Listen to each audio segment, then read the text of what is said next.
আজি আমি 14 চিৰাং দুৱাৰত ওয়াৰ্কাৰ্স মিট আয়োজন কৰিছে। ইয়াতে আলহী হিচাপে যেহেতু মাতিছে আহি পালোঁ।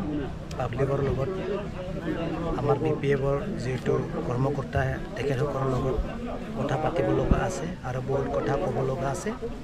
তাৰ কাৰণে এই যে আশাবাৰী এই VCDC প্ৰাইমাৰী আণ্ডাৰত আমি কথা পাতিবলৈ আমি সাজু হৈছোঁ। চিৰাং দুৱাৰ এটা BPFৰ দুৰ্গ বুলি ক'ব লাগিব। বিগত সময়ৰ পৰা যোৱা BTC নিৰ্বাচনলৈ খাম্পা বৰগোহাঞিৰ আণ্ডাৰত আছিল, কিন্তু খাম্পা বৰগোহাঞি এজন প্ৰতিষ্ঠাপক BPF কৰ্মী, একেটা UPPLত যোগদান কৰিলে। এই বিষয়ে কিবা আঘাত হ'ব বুলি ভাবে নেকি?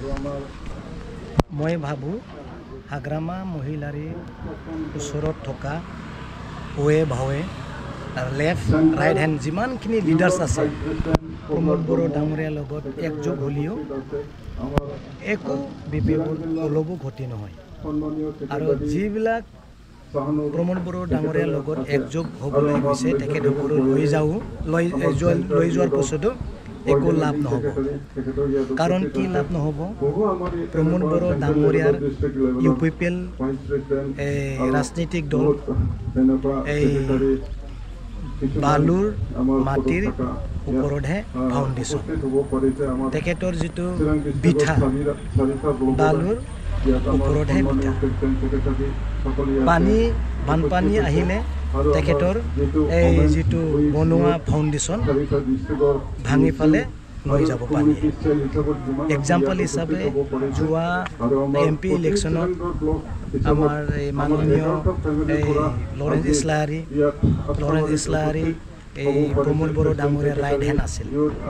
তেখেতৰ সমষ্টিত কোনে জিকিছে? MP ইলেকশ্যনত MLA ছেগমেণ্টত হাগ্ৰামা মহিলাৰ যেতিয়া BPF দলে জিকিছে, জিকিছে কাৰ চৰকাৰ? UPPLৰ চৰকাৰ। BJP, UPPL, GSP ইমান মিনিষ্টাৰ MLA MP বিলাক আহি পেলাই কেম্পেইন কৰিছে। তথাপিও MLA ছেগমেণ্টত আমি লৰেঞ্চ ডাঙৰীয়াৰ সমষ্টিত আমি জিকিবলৈ সক্ষম হৈছোঁ। লৰেঞ্চ ডাঙৰীয়াটো বেয়া মানুহ নহয়, হয়নে নহয়? তেখেতে এই চাদা চিধা ব্যক্তি হয়, চাদা চিধা MLA হয়। তেখেতৰ সমষ্টিত আমি জিকিবলৈ সক্ষম হৈছে কি কাৰণত? ফাউণ্ডেশ্যন ভাল নহয়। ফাউণ্ডেশ্যন ভাল নহয়, তাৰ কাৰণে আমি জিকিবলৈ সক্ষম হৈছে। 2 নম্বৰ দৃশ্য আমাৰ ওদালগুৰিত থকা প্ৰমোদ বড়ো ডাঙৰীয়াৰ left hand deputy chief BTC তেখেতৰ সমষ্টিত আমি জিকিবলৈ সক্ষম হৈছে। MLA ছেগমেণ্টত আমি জিকিছে। তেখেতৰ কোটি পইচা আছে, বহুত ষ্ট্ৰং তেখেতসকলে গভৰ্ণমেণ্ট কৰি আছে। ষ্টেটৰ পৰা চেণ্ট্ৰেলৰ পৰা CM মিনিষ্টাৰ MP MLA বিলাক লাগি আছে। তথাপিও আমি গোবিন্দ বসুমতাৰী ডাঙৰীয়াৰ সমষ্টিত MLA ছেগমেণ্টত আমি জিকিছোঁ। কি কাৰণত জিকিছে? প্ৰমোদ বড়ো ডাঙৰীয়াৰ এই ফাউণ্ডেশ্যন ভাল নহয়। বানপানী আহিলে লৈ যাওঁ, ইমান ডাঙৰ বানপানী আহিব লগা আছে BTC। এই অলপ বানপানীত যদি গুচি যায় এই সময় আহিলে কি হ'ব? তাৰ কাৰণে আমি কৈছোঁ এই BTCক বচাবৰ কাৰণে আমি লাগি আছোঁ। আমি এই টকা পইচাৰ লোভ থাকিলেহেঁতেন প্ৰমোদৰ লগত থাকি মই কাম কৰিলোঁ হয়, টকা পইচা বনাব পাৰিলোঁ হয়, হয় না নহয়?